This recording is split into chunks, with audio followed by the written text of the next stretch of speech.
Hi hello friends, എല്ലാ കൂട്ടുകാർക്കും നമ്മുടെ ഈ ആഴ്ച വരാൻ പോകുന്ന ഒരു ഫുൾ എപ്പിസോഡായിട്ട് പറയാൻ പോണത്. അങ്ങനെ നമ്മുടെ ഇഷിത സത്യങ്ങളൊക്കെ അറിയുന്ന ഭാഗമാണ് ഈ ആഴ്ച കാണാൻ പോണത്. അതാണ് വീക്കെൻഡ് പ്രൊമോയിൽ കാണിച്ചത്. മഹേഷ് തന്നെയാണ് ഇഷിതയെ കുറിച്ചുള്ള മഹാസത്യം തെളിയിക്കുന്നത്.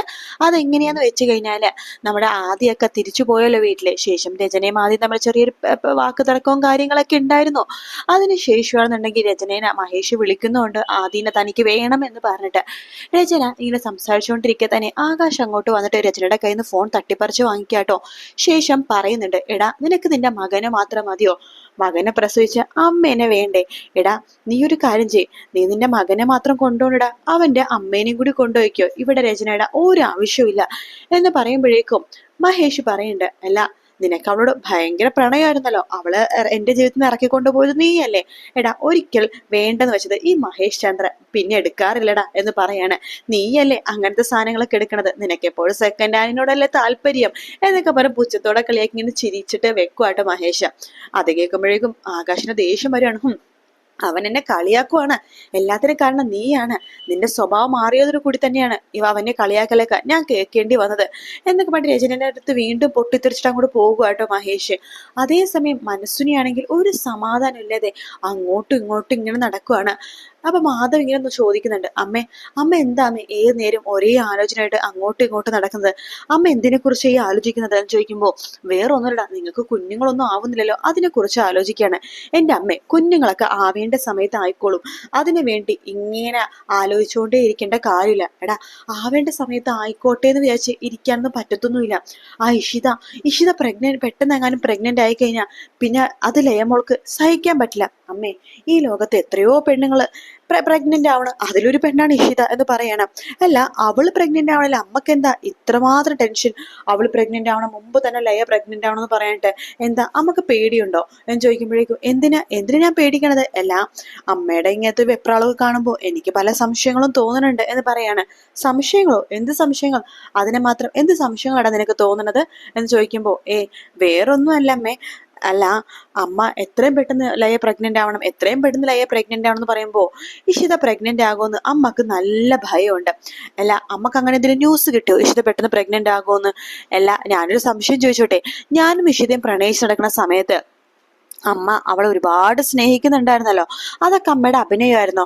അല്ല അവളെയും കൊണ്ട് പുറത്തൊക്കെ അമ്മ പോകുമായിരുന്നോ? അങ്ങനെ പോകുന്ന സമയത്ത് അമ്മ എന്തെങ്കിലും പണി അവളിൽ വെച്ചിട്ടുണ്ടായിരുന്നോ എന്ന് ചോദിക്കുകയാണ്. പണിയോ? എന്ത് പണി? ഒന്നുമില്ല, എന്നും ഉണ്ടാവാതിരുന്ന അമ്മക്ക് കൊള്ളാം എന്നൊക്കെ പറഞ്ഞിട്ട് മാധവ് അവിടുന്ന് പോവാണ്. മനസ്സിലേക്ക് വരാത്ത ടെൻഷൻ തോന്നുകട്ടെ, ഇവനെന്താ ഇങ്ങനെയൊക്കെ സംസാരിക്കണത്, ഇനി ഇവൻ എന്തെങ്കിലും അറിഞ്ഞു കാണോ എന്നൊക്കെ ആലോചിച്ചിട്ട് മനസ്സിന് വേഗം തന്നെ ഒരു ഡോക്ടറെ കാണാൻ വേണ്ടി പോവാണ്. അത് വേറെ ആരുമല്ല, വർഷങ്ങൾക്ക് മുമ്പ് ആ ഡോക്ടറെ വെച്ചിട്ടാണ് നമ്മുടെ ഇഷിതയുടെ ആ ഒരു ഗർഭിണി ആവാതിരിക്കാനുള്ള എന്തോ ഒരു സംഭവം ഈ മനസ്സിന് ചെയ്ത് കേട്ടോ. അപ്പൊ ആ ഡോക്ടർ ആ വീട്ടിൽ തന്നെ ഉണ്ട്. അപ്പൊ ഡോക്ടറിന്റെ വാതിൽ മുട്ടുമ്പോ ഡോക്ടർ വാതിൽ തുറക്കുന്നുണ്ട്. ഡോക്ടർക്ക് എന്നെ മനസ്സിലായോ എന്ന് മനസ്സിന് ചോദിക്കുമ്പോഴേക്കും മനസ്സിലായി എന്ന് പറയാണ്. നിങ്ങൾ കയറി വാ എന്ന് പറയുന്നുണ്ട്. മനസ്സിന് പറയുന്നുണ്ട്, ഡോക്ടർ ഞാൻ പറഞ്ഞിട്ട് ഒരു കാര്യം ചെയ്തിരുന്നില്ലേ, ഡോക്ടർ ഇഷിതയുടെ ഇപ്പൊ അവള് ഡോക്ടർ ഇഷിതയാണ്, അവൾക്ക് ഒരു 5 വർഷത്തേക്കുള്ള കുഞ്ഞുങ്ങളില്ലാതാക്കാനുള്ള ഒരു സംഭവം ചെയ്തിട്ടുണ്ടായിരുന്നില്ലേ? ഒരുപാട് ഇഞ്ചക്ഷനും കാര്യങ്ങളും ചെയ്തതാണല്ലോ, അവർക്ക് 5 വർഷത്തേക്ക് കുഞ്ഞുങ്ങൾ ഉണ്ടാവത്തുമില്ലായിരുന്നല്ലോ. ആ ഡോക്ടർ അതിന്റെ കാലാവധിയൊക്കെ ഇപ്പൊ കഴിഞ്ഞു, അവളിപ്പോ 5 വർഷമൊക്കെ കഴിഞ്ഞില്ലേ, അവളിപ്പോ പ്രഗ്നന്റ് ആവാനുള്ള ട്രീറ്റ്മെന്റും എടുക്കുന്നുണ്ട്. അപ്പൊ ഈ ഡോക്ടർ പറയുന്നുണ്ട്, അതിന് അവള് പ്രഗ്നന്റ് ആവുന്ന ട്രീറ്റ്മെന്റ് എടുക്കേണ്ട കാര്യമൊന്നുമില്ല, ഓട്ടോമാറ്റിക്കലി 5 വർഷം കഴിയുമ്പോൾ ആ കുട്ടിയുടെ വീണ്ടും റീപ്രൊഡക്റ്റീവ് സിസ്റ്റം വർക്ക് ആവുകയും ആ കുട്ടി പ്രഗ്നന്റ് ആകുകയും ചെയ്യുമെന്ന് പറയുമ്പോൾ മനസ്സിന് പറഞ്ഞു, ഡോക്ടർ അത് പറ്റില്ല ഡോക്ടർ. അത് കൊള്ളാം, നിങ്ങളാണ് പറഞ്ഞത് ആ കുട്ടിയും നിങ്ങളുടെ മോനും നമ്മളെ വിവാഹബന്ധം വേണ്ട എന്ന് വെക്കാനായിട്ട്, നിങ്ങളാണ് അതിനേക്ക് എന്നെ കൊണ്ട് നിർബന്ധിച്ചത്. ഇപ്പൊ ആ പെൺകുട്ടി 5 വർഷം കഴിഞ്ഞ് ഇനി അവള് പ്രഗ്നന്റ് ആവുകയോ പ്രസവിക്കുകയോ എന്തെങ്കിലും ചെയ്തോട്ടെ, അല്ല നിങ്ങളുടെ മോനല്ലല്ലോ വിവാഹം കഴിച്ചത് ആണോ? അല്ല എന്റെ മോൻ വേറൊരു പെണ്ണിനെ വിവാഹം കഴിച്ചത്, അവള് വേറൊരാളെ വിവാഹം കഴിച്ചു, ഓൾറെഡി 2 കുട്ടികളുടെ അച്ഛനെയാണല്ലോ വിവാഹം കഴിച്ചത്, അവൾക്ക് പ്രഗ്നന്റ് ആവാൻ കഴിവില്ല എന്ന് മനസ്സിലാക്കി അവളെ വിവാഹം കഴിക്കാനായിട്ട് ആരും വന്നില്ല, അങ്ങനെ വന്നൊരാളാണ് ഇയാള്, അങ്ങനെയാണ് ഇവൾ അയാളെ വിവാഹം കഴിച്ചത്. അപ്പോ ഇനിയിപ്പോ അവര് പ്രഗ്നന്റ് ആകുമെന്ന് കൊടുത്തിട്ട് എനിക്ക് പേടിയാകുന്നു. ആവണമെങ്കിൽ നിങ്ങൾക്ക് എന്താണ്, നിങ്ങൾ നിങ്ങളുടെ മരുമകളുടെ കാര്യം മാത്രം നോക്കിയാൽ പോരെ എന്ന് ഡോക്ടർ ഇങ്ങനെ ചോദിക്കുമ്പോൾ അതൊന്നും മനസ്സിലേക്ക് പറ്റുന്നില്ല. നിഷിത ഇനിയും പ്രഗ്നന്റ് ആവാണ്ട് കുറെ നാളുകൂടി തള്ളി നീങ്ങണം, അതിന് എന്താ ചെയ്യാൻ പറ്റുക ചോദിച്ചു വന്നിരിക്കട്ടെ മനസ്സിനെ നല്ല ആട്ടി ഇറക്കി വിടാണ് ഡോക്ടർക്ക് നല്ല കുറ്റബോധം കേട്ടോ. അതേസമയം മാധവിനും പല സംശയങ്ങളും തോന്നുന്നുണ്ട്. മാധവ് ഇതിനെ കുറിച്ച് പറയാൻ വേണ്ടി നമ്മുടെ മഹേഷിന്റെ അടുത്തേക്ക് പോകുന്നുണ്ട്. മഹേഷിനോട് ഈ സംശയങ്ങളൊക്കെ പറയുന്നുണ്ട്. അന്ന് ഇഷിത പ്രഗ്നന്റ് ആവില്ലെന്ന് ഒരു ഡോക്ടറാണ് പറഞ്ഞത്. ആ ഡോക്ടർ എന്തിനു കള്ളത്തരം ചെയ്തിട്ടുണ്ടോയെന്ന് എനിക്കിപ്പോഴും സംശയമുണ്ട്. മഹേഷ് ഒന്ന് അന്വേഷിക്കണം എന്ന് പറയുന്നുണ്ട്. അതിനുശേഷമാണ് മഹേഷ് ഇഷിത എടുത്ത് ചോദിക്കേണ്ടത്. തന്നോട് ഞാനൊരു കാര്യം ചോദിച്ചാൽ പറയാമോ? എന്താ മഹേഷ്? അല്ല, അന്ന് തൻ്റെ മാധവിന്റെ വിവാഹം കഴിഞ്ഞ ദിവസം തന്നെയും കൂട്ടിക്കൊണ്ട് ഒരു ഹോസ്പിറ്റലിൽ മനസ്സുനി എന്ന് പറഞ്ഞ ആ സ്ത്രീ കൊണ്ടുപോയായിരുന്നല്ലോ. അന്ന് ആ ഹോസ്പിറ്റലിൽ ഏത് ഡോക്ടറാണ് തന്നോട് താൻ പ്രഗ്നന്റ് ആവില്ല എന്ന് പറഞ്ഞത്? അതിനുശേഷം താൻ വേറെ ഏതെങ്കിലും ഹോസ്പിറ്റലിൽ പോയിരുന്നോ? അതിനെക്കുറിച്ച് എനിക്ക് അറിയാൻ താല്പര്യമുണ്ട് എന്ന് മഹേഷ് പറയുമ്പോൾ ഇഷിത പറയുന്നുണ്ട്, മഹേഷ് അതൊക്കെ കഴിഞ്ഞ കാര്യമല്ലേ, മഹേഷ് ഇതിനെ ഇപ്പൊ അതിനെക്കുറിച്ചൊക്കെ ആലോചിക്കണത്? എടോ, എനിക്ക് അറിയാൻ താല്പര്യം ഉള്ളത് കൊണ്ടാണ് ഞാൻ തന്നോട് ചോദിച്ചത്. അതിനെക്കുറിച്ച് താനൊന്ന് എന്നോട് പറയണം, കറക്റ്റായിട്ട് പറയണം എന്ന് പറയുമ്പോൾ ഇഷിത പറയുന്നുണ്ട്, അന്ന് താലികെട്ട് കഴിഞ്ഞപ്പോഴേക്കും വയറുവേദന വന്നു. ഹോസ്പിറ്റലിൽ കൊണ്ടുപോയത് മനസ്സുനിയാണ്. അന്ന് ആ ഡോക്ടർ എനിക്കിനി പ്രസവിക്കാൻ കഴിവില്ലെന്ന് പറഞ്ഞപ്പോൾ ഞാൻ ആകെ അപ്സെറ്റ് ആയി പോയി. ഒരു ഡോക്ടറായിട്ട് പോലും ഞാൻ പിന്നെ അതിനെക്കുറിച്ച് ആലോചിച്ചില്ല. ഓ, ആ ഡോക്ടറിന്റെ പേര് എന്താന്നൊക്കെ ചോദിക്കുമ്പോൾ ആ ഡോക്ടറുടെ പേരും കാര്യങ്ങളൊക്കെ മഹേഷിനോട് പറഞ്ഞു കൊടുക്കുകയാണ് ഇഷിത. ശേഷം മഹേഷ് ആ ഡോക്ടറെ അന്വേഷിച്ച് പോകുക. അങ്ങനെ ഡോക്ടറെ കണ്ടുപിടിക്കുകയും ഡോക്ടർ ഡ്രൈവ് ചെയ്തുകൊണ്ടിരിക്കുന്ന സമയത്താണ് മഹേഷ് ഈ ഡോക്ടറെ കണ്ടുപിടിക്കുന്നത്. ഡോക്ടറിന്റെ പിന്നാലെ പോയിട്ട് അവരുടെ വീടും കാര്യങ്ങളൊക്കെ കണ്ടുപിടിച്ച് അവരോട് ഡയറക്റ്റ് സംസാരിക്കുകയാണ് മഹേഷ്.